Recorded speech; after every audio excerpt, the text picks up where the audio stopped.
at it, our greatest resource for understanding something about human nature and the human condition is the conversation of mankind, expressed through literature and through our attempts to make sense of things in our study of history and philosophy and the other pursuits.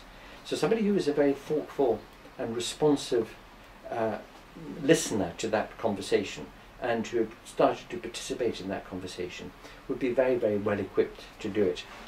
I often say when talking about this what the two of the sages in Plutarch's essay, The Dinner of the Seven Wise Men, say to one another on their way to the dinner party. One says to the other, we know what the duty of the host is at a dinner party, but what is the duty of a guest? The other one says, well, a guest's duty is to be a good conversationalist, and that means somebody who's informed and knowledgeable, who's developed some ideas, who can articulate them, but also somebody who's a very good listener, who hears what other people are saying. This idea of knows where people are coming from. It's a commonplace, isn't it, that most of the problems in the world come from not hearing what other people say, but only hearing what you think they said, which is really the source of difficulty. But if you're a very, very attentive listener, and you hear what other people say, you can engage with them, debate with them, challenge them if necessary.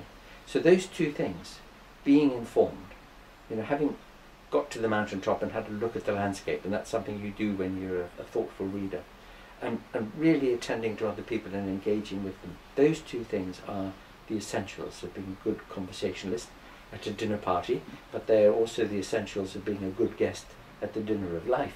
So that's what you want of people. Well, the meaning of life, do you know what cab drivers ask me this when they know that I teach philosophy? They say, oh, I can't know, what's the meaning of life?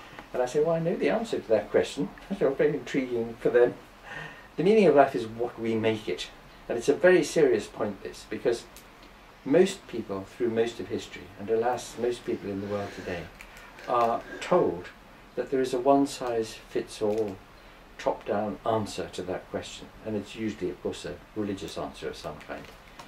But what the Enlightenment taught us is the great diversity and plurality of human nature and human interests.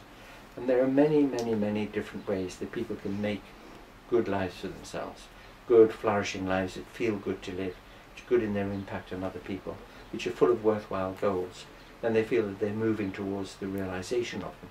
So there are as many kinds of good lives, almost as there are people to live them. But it's each person's responsibility to find and to make that meaning.